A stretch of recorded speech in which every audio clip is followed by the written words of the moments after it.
لما أراد الله أن يكشف أمر الحلاج ويظهر فضيحته ويخزيه وقع له. قال لولا اكو واحد مشهور بين الشيعة ومعروف، أبو سهل ابن إسماعيل بن علي النوبختي، هذا ممن تجوز عليه المخرقة، يعني تقدر تعبر سوالفك عليه. يعني شنو؟ يعني تقدر تخشمره، يعني تقدر تضحك عليه. هذا إنسان بسيط بالشيعة تقدر تضحك عليه. ليش ما تروح له؟ وين صاير؟ قال له لفلان مكان. وظن أن أبا سهل كغيره من الضعفاء، قال أروح له. أبو سهل رجل صاحب علم، صاحب أدب، صاحب معرفة، كانت له مراسلة مع الإمام عجل الله تعالى فرجه الشريف، رجل يفتهم. فهذا راح له.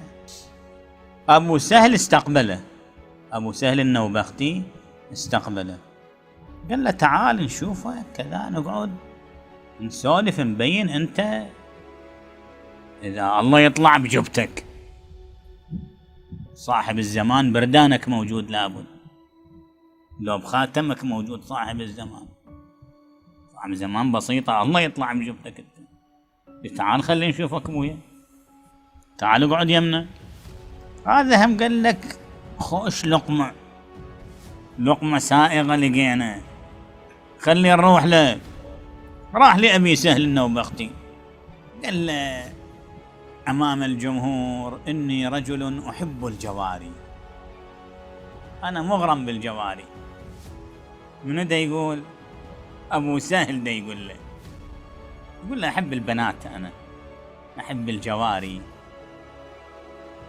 وأصبو إليهن، ولي منهن عدة، وعندي كم وحدة، مو وحدة واثنين، عندي جواري، أنا مشتري جواري، وظني مكلبا بيه، وأنا علاني الشيب، كبرت أنا، والشيب يبعدني عنهن، شو أسوي؟ وأحتاج أن أخضبه في كل جمعة حتى أقشمرهن، كل أسبوع لازم أسوي سواد حتى يمشي أمري ويا الجواري، أقدر يتعلقن بي ليتركني، وأتحمل منه مشقة شديدة، كل يوم جمعة وجيب صبغ وحط على لحيتك، ورا يومين ثلاثة البياض يقوم يبين. ايش طلعت هاي؟ شلون تقدر تسوي؟ كم مرة لأستر عنهن ذلك، وإلا انكشف أمري عندهن، فصار القرب بعدا والوصل هجرا. بعد ما أقدر، أريد أن تغنيني عن الخضاب وتكفيني مؤونته وتجعل لحيتي سوداء. عرفت المسألة؟ بعد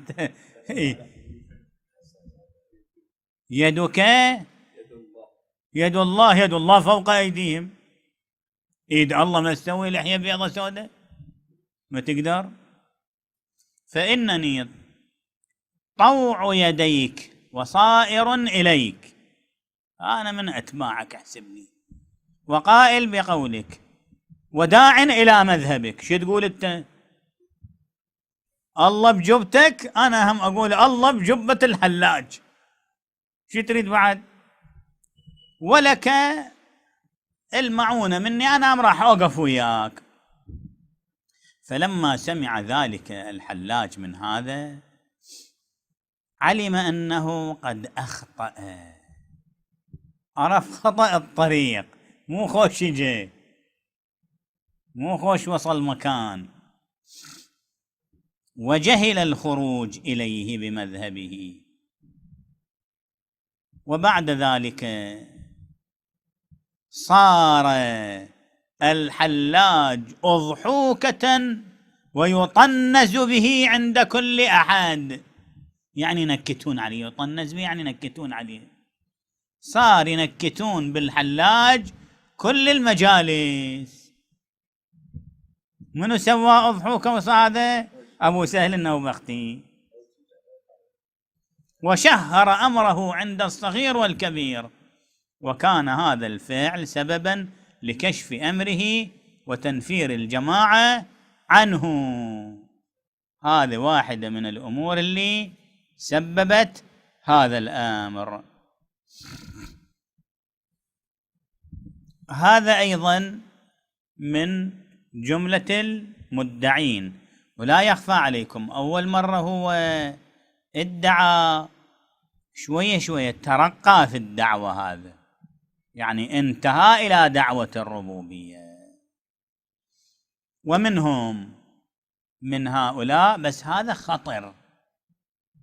شوف هسه هذا الحلاج اللي يدعى، هذا هو أحمق. هذا يعني يروح على رؤساء الشيعة يريد يقشمرهم، لك هذا رئيس شيعة تريد تقشمره؟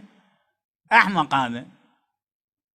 بس تضحك على 4 من الناس البسطاء وتمشي وضعك، ما يخالف.